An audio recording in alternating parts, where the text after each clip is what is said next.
There's a wee gray mouse in my house, steaming from my table. A sticky little louse of a mouse, making me unstable. I see I'll poison him with a lying fact, but the wife says no, no, no.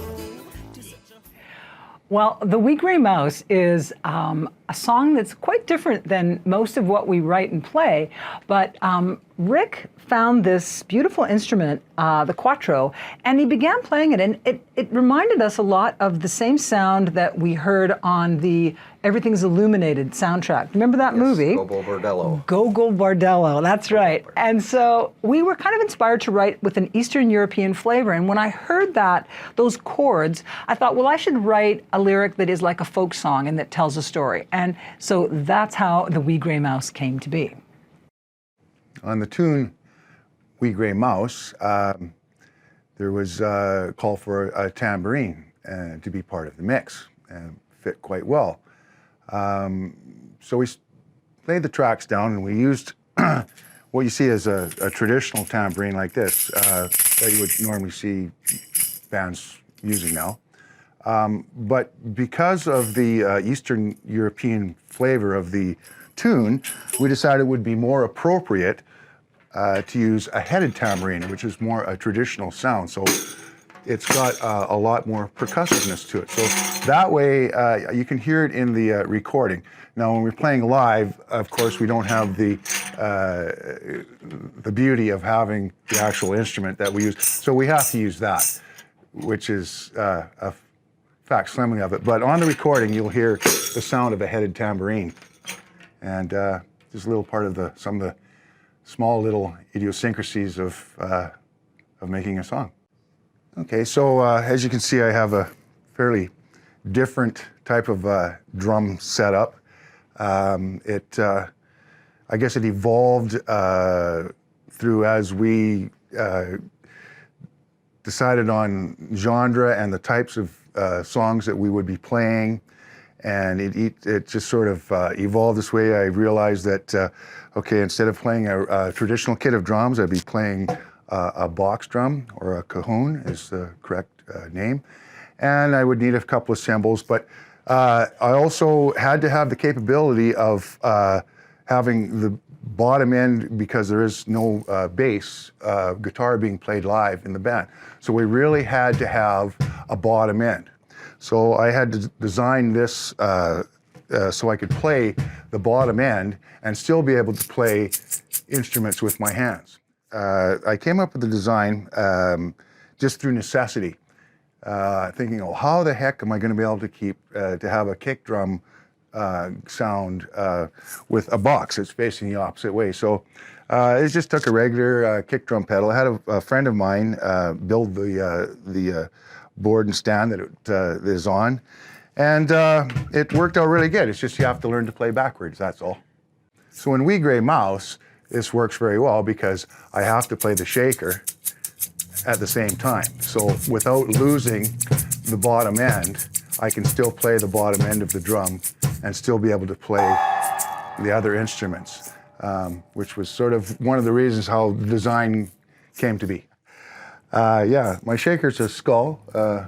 It's a blue skull. Many different types of shakers, hundreds of them. I also used tin cans with peas in them will also work. But this, so every shaker's got its own flavor. And this was the one that I chose to use on Wee Gray Mouse. Mixing takes a lot of time when you have a lot of tracks. In this example, I have 8, 16, 24, and 32 tracks. My faders come up individually like so. We have a lot of instruments. We have the vocals, first of all. We have 3 vocal tracks. We have the quattro rhythm, the quattro solo, which will be on a different track, the acoustic guitar, 2 acoustic guitars in the solo, which are in harmony. There's accordion. I have a tuba, which I play on my keyboard, a sampled instrument. I have a bass guitar.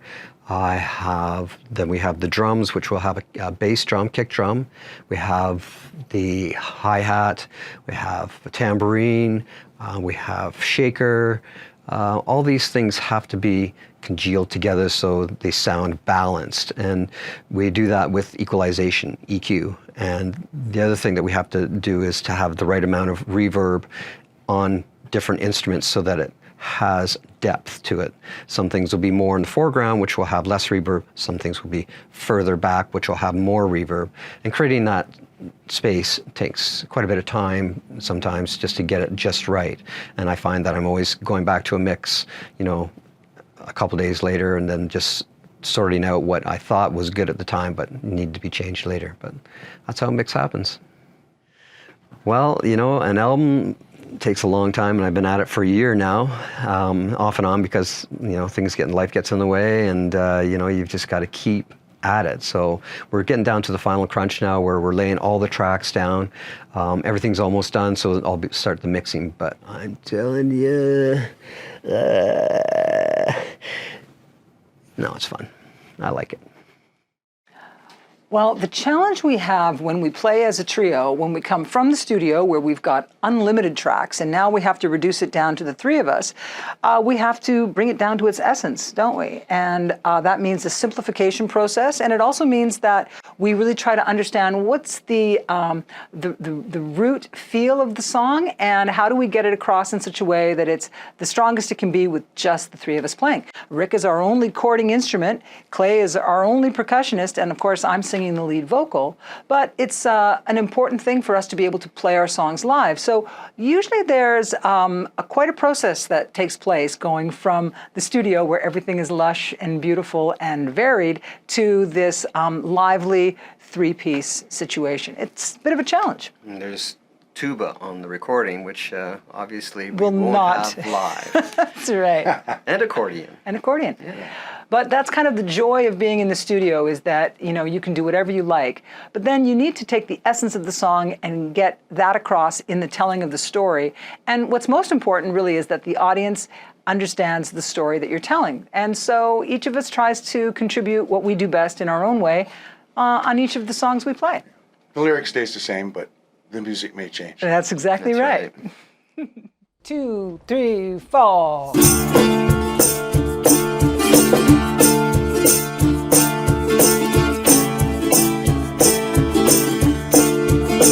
There's a wee grey mouse in the house, stealing from my table. Well, he's a sneaky little louse of a mouse, making me unstable. I say I'll poison him with lying facts, but the wife says no, no, no, it's such a horrible act. She then suggests instead we find a cat.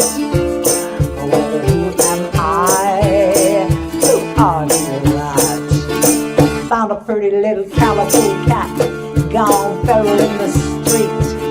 A pussy kitty cat, fast as a flash, shiny claws on her feet. She whispered to a mouse, he need not fear. She was no threat, she made that clear. But when he leaned in close so he could hear, she snapped his wee little neck, so insincere. Shiny claws on her feet, she whispered to our mouse, he need not fear. She was no threat, and she made that clear. But when he leaned in close so he could hear, she snapped his wee little neck, so insincere.